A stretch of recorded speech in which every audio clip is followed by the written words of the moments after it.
In market news now, global stocks were steady as investors scrutinized China's latest moves to bolster its flagging economy before turning to U.S. jobs data later for clues on whether the Federal Reserve will raise rates this month. All eyes are on Beijing's efforts to revive the crisis-hit property sector and weak consumption, which are weighing heavily on the ailing economy. U.S. stocks index futures are slightly firmer right now. Meanwhile, locally, the shares of apparel and homeware retailer Truworths are up 3%. This comes as the owner of the Office London and Loads of Living brands reported an 11.4% rise in retail sales for the year under review, surpassing the 20 billion rand mark for the first time at 20.6 billion rand. To help us look back at the week that was, we are joined by Warwick Lucas from Galileo Securities. Warwick, thank you so much for your time. So, we are looking forward to that payrolls data, and in the next couple of weeks, we're also expecting CPI coming out of the US. However, what's your sense of market sentiment right now?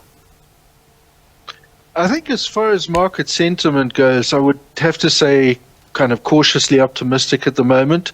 I think we're seeing a recovery in most risk assets locally and internationally in the last week or so. And I think a lot of that relates to a sense of, before that, there was a feeling of, markets are going to tank hard, economies are going to tank hard.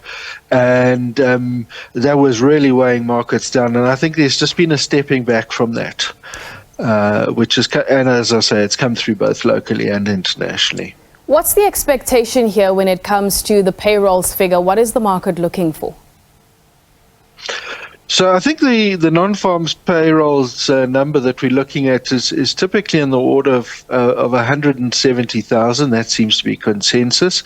And unemployment still low at 3.5%, which is quite interesting given that retrenchments in the last couple of weeks in the States picked up quite a bit.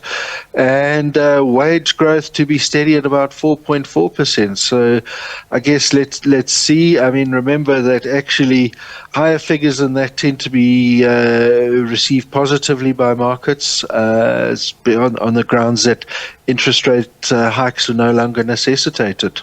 All right, let's look back at the week locally. Were there any company news that stood out for you?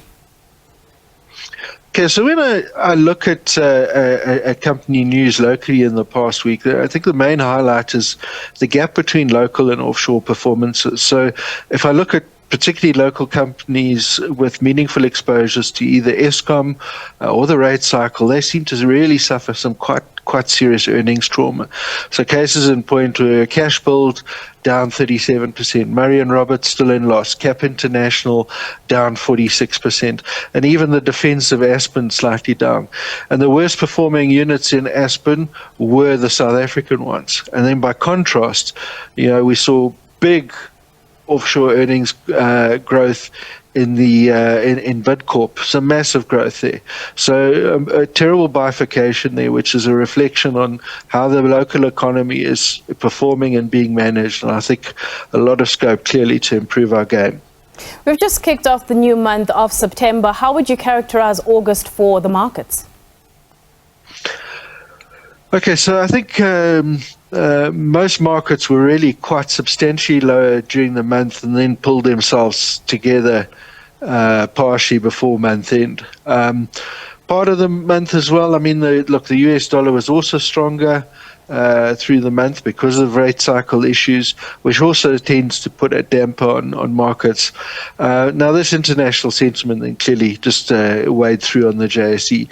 Even though we had quite a nice little bright spot coming through on the platinum price, it's not the whole PGM grouping, but the platinum price itself, which should have been supportive of SA, didn't really come through there, and I think that's because of the current earnings data that we're seeing from the platinum mines.